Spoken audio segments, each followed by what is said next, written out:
Assalamualaikum dan selamat datang ke dalam channel Himpunan Cerita Seram by Bro MS. Di dalam channel ini kita akan berkongsikan pengalaman-pengalaman mistis oleh para pendengar dan cerita-cerita seram tentang kewujudan entiti-entiti yang tidak dapat dilihat oleh mata kasar kita. Semoga anda terhibur di dalam setiap penceritaan di dalam channel ini.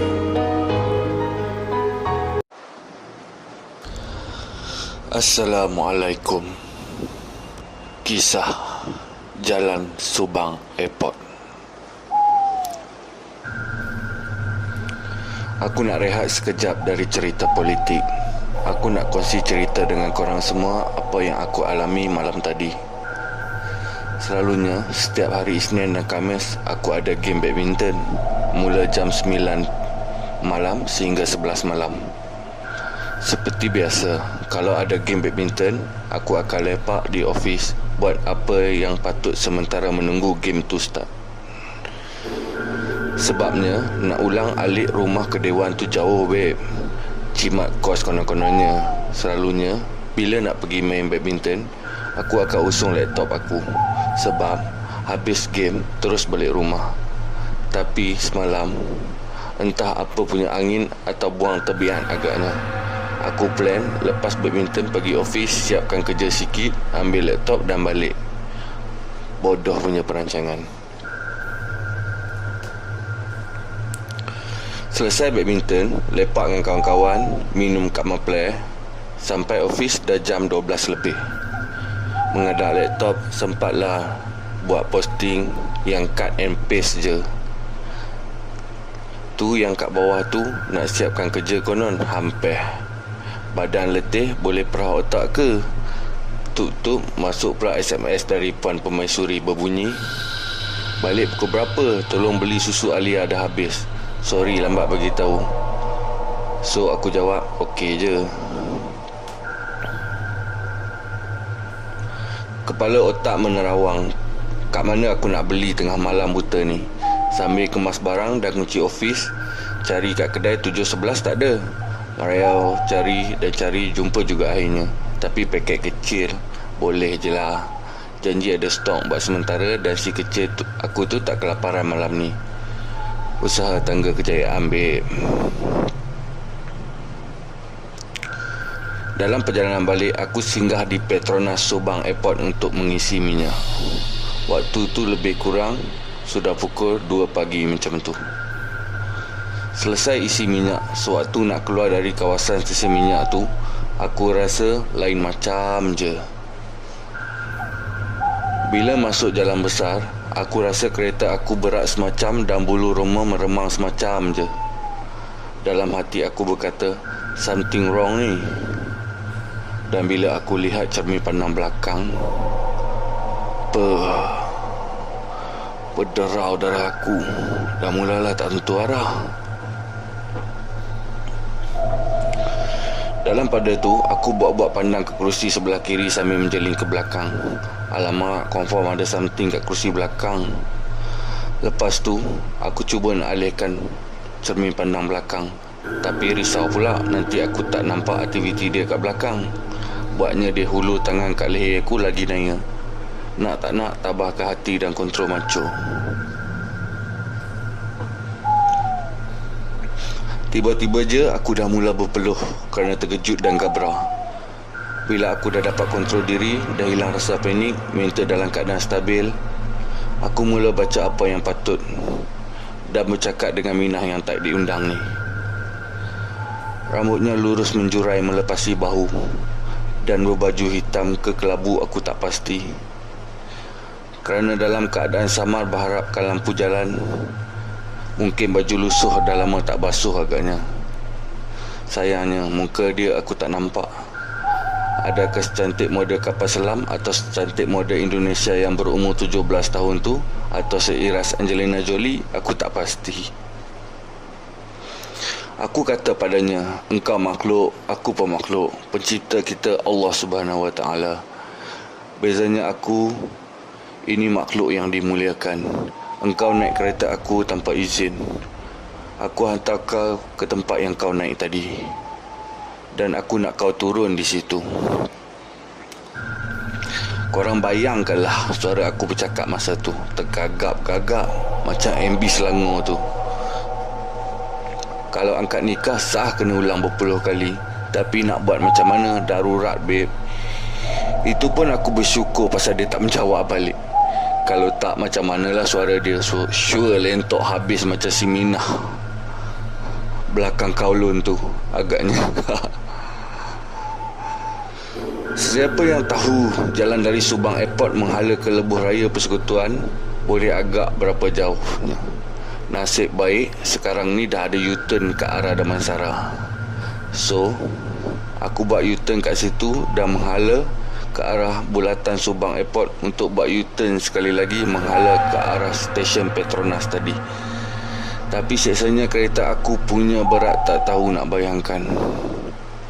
Terasa macam pandu 30 km per jam dengan beban kayu balak 50 tan untuk sampai ke Petronas tu. Sambil memandu, sambil menceling cermin, tengok dia ada lagi ke tak ada. Aku tak tahu nak meluahkan macam mana perasaan aku waktu dan ketika itu. Yang pasti mulut aku berkumat kamit baca ayat kursi dan macam-macam lagi zikrullah. Jiwa aku, dada aku, perut aku semuanya tak tenteram, bercampur bau jadinya. Tapi Minah tu cool aja kat tempat duduk belakang, macam tak ada apa-apa je. Tak terasa panas ke dengan ayat-ayat cinta yang aku baca tu? Pelik juga. Atau aku yang tersalah mengungkapkan ayat-ayat cinta padanya? Pasal tu tak ada respon. Kecewa betul. Sampai je kat Petronas tadi, aku berhentikan kereta dan turunkan cermin tingkap belakang kiri dan kanan sambil cakap kat dia, "Okey saudari, kita dah sampai, boleh turun di sini." Sambil menjeling cermin pandang belakang. Alamak, pasal dia ada lagi ni, tak nak turun ke? Dah lah aku jadi driver tak berbayar, takkan nak suruh aku bukakan pintu pula. Kalau macam ni. Dalam waktu fikiran aku berkecamuk tu, tiba-tiba terperasan ada kereta bagi lampu tinggi dan secara automatik aku menoleh ke arah cermin belakang sisi sebelah kanan. Apabila aku toleh semula ke cermin pandang belakang, Minah tu dah tak ada.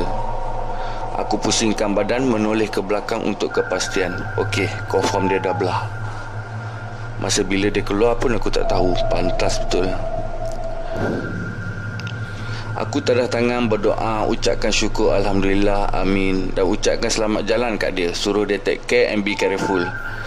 Dan aku pun apa lagi, pacut kereta semahunya. Aku tekan pedal minyak, rasa ringan semacam je. Berdesuk perginya, tengok meter full 160, aku slow down. Sambil-sambil tu mata aku meliar juga dengan harapan dia tak follow aku lagi. Manalah tahu dia terlupa nak ucapkan terima kasih masa turun tadi sambil terbang kat tepi tingkap. Tapi ada bau wangi yang dia tinggalkan, macam bau bunga melo kalau tak silap aku. Dan aku pun malas nak ambil pause sangat, pasal bau tu janji aku selamat. Sampai je di luar pagar rumah, aku teringat pesan orang-orang tua. Aku pun tak jadi masuk rumah dan pergi lepak sorang-sorang, kena tertarik dulu dekat restoran mamak sambil layan Astro. Dalam setengah jam baru balik rumah, baca-baca apa yang patut, basuh kaki, ludah kiri kanan dan masuk rumah.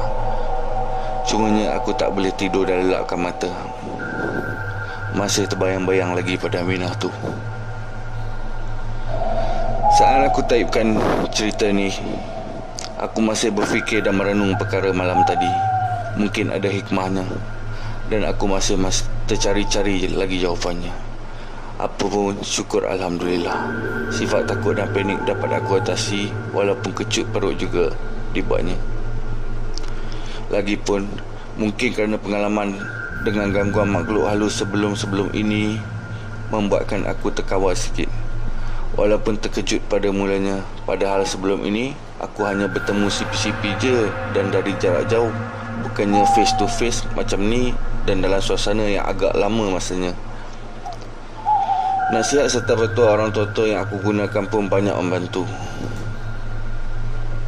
Jadi itulah pengalaman jangan pandang belakang yang terjadi pada aku malam tadi, yang aku dapat kongsikan dengan kalian semua. Dan aku berharap perkara ini takkan berulang lagi. Tapi kalau korang nak cuba, boleh juga pergilah test kat tempat yang aku cakapkan tu. Manalah tahu ada rezeki korang boleh berjumpa dengan sedia tu.